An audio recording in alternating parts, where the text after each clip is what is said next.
ओशो के अनुसार वह इंसान जो अकेले रहकर भी खुश है, असल में वही इंसान कहलाने योग्य है।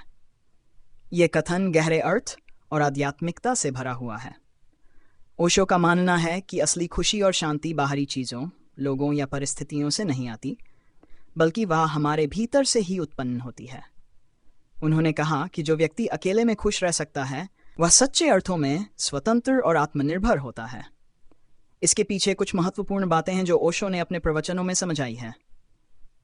नंबर 1, आत्मनिर्भरता का महत्व। ओशो के अनुसार सच्ची खुशी तभी आती है जब हम आत्मनिर्भर होते हैं। आत्मनिर्भरता का मतलब यह नहीं है कि हमें किसी की मदद की ज़रूरत नहीं होती, बल्कि इसका मतलब यह है कि हमारी खुशी दूसरों पर निर्भर नहीं है। जब हम दूसरों से अपेक्षाएं रखते हैं कि वे हमें खुश करेंगे, तो हम उनके बंधन में बन जाते हैं। आत्मनिर्भर व्यक्ति अकेले रहकर भी संपूर्णता महसूस करता है, क्योंकि उसकी खुशी और संतोष उसके अपने भीतर से आते हैं। नंबर 2, अकेले रहना एक कला है। ओशो मानते हैं कि अकेले रहना एक कला है, और इस कला में महारत हासिल करने वाला व्यक्ति ही वास्तविक स्वतंत्रता का अनुभव कर सकता है। उन्होंने कहा कि अधिकतर लोग अकेले रहने से डरते हैं, क्योंकि वे अपनी ही कंपनी में असहज महसूस करते हैं।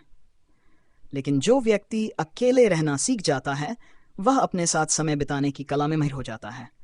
वह व्यक्ति अपनी सोच, भावनाओं और अस्तित्व के साथ संतुलन में आता है। नंबर 3, अपने भीतर की खोज करना। ओशो कहते हैं कि असली खुशी और शांति की खोज के लिए हमें अपने भीतर की ओर देखना चाहिए। हम जितना अपने भीतर की खोज करते हैं, उतना ही हमें अपने सच्चे स्वरूप का एहसास होता है।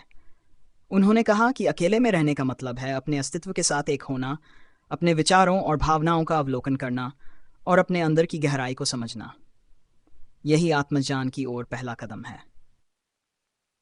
नंबर 4, भीड़ से मुक्ति। ओशो के अनुसार व्यक्ति तभी सच्ची शांति और स्वतंत्रता का अनुभव कर सकता है जब वह भीड़ के प्रभाव से मुक्त हो जाता है। अक्सर हम अपने विचारों, भावनाओं और मूल्यों को दूसरों के अनुसार डाल लेते हैं, लेकिन जो व्यक्ति अकेले में खुश रह सकता है, वह भीड़ की सोच और विचारों से परे होता है। वह अपने मूल स्वभाव में स्थित होता है और समाज के दबावों से मुक्त होकर जी सकता है। नंबर 5, ध्यान की साधना। ओशो के अनुसार अकेले में खुश रहने के लिए ध्यान अत्यंत महत्वपूर्ण है। ध्यान का मतलब है अपने भीतर की शांति और मौन का अनुभव करना। जब हम ध्यान करते हैं तो हम अपने भीतर की ऊर्जाओं और भावनाओं के साथ जुड़ जाते हैं। ध्यान की अवस्था में व्यक्ति बाहरी दुनिया से कटकर अपने अंदर के शाश्वत आनंद और शांति का अनुभव करता है।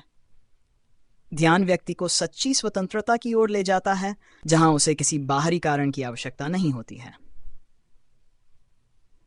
नंबर 6, अकेले में संतुष्ट होना। प्रेम की ओर पहला कदम। ओशो मानते हैं कि जो व्यक्ति अकेले में खुश रह सकता है, वही सच्चे प्रेम का अनुभव कर सकता है। जब हम खुद से प्यार करते हैं, तभी हम दूसरों से बिना किसी अपेक्षा के सच्चा प्रेम कर सकते हैं। जो व्यक्ति अकेले में संतुष्ट नहीं है, वह दूसरों के साथ रिश्तों में भी संतुष्ट नहीं हो सकता। अपने भीतर की खुशी और शांति को महसूस करने के बाद ही हम किसी के साथ स्वस्थ और गहरे संबंध बना सकते हैं। नंबर 7, असली आज़ादी का अनुभव। ओशो के अनुसार जो व्यक्ति अकेले में खुश रह सकता है, वही असली आज़ादी का अनुभव कर सकता है। जब हमारी खुशी और संतोष हमारे अपने अंदर से आते हैं, तब हम किसी के अधीन नहीं रहते। इस स्थिति में व्यक्ति जीवन की हर परिस्थिति को सहजता और संतुलन के साथ स्वीकार करता है। वह बाहरी परिस्थितियों पर निर्भर नहीं होता और जीवन के हर क्षण को संपूर्णता के साथ जी सकता है।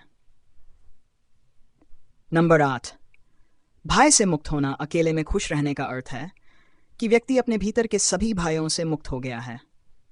अक्सर लोग अकेलेपन से डरते हैं क्योंकि उन्हें अपने विचारों, भावनाओं और अतीत का सामना करना पड़ता है।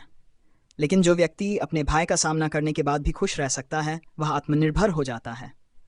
वह किसी भी परिस्थिति में अपनी शांति बनाए रख सकता है और भय से परे जीवन जी सकता है।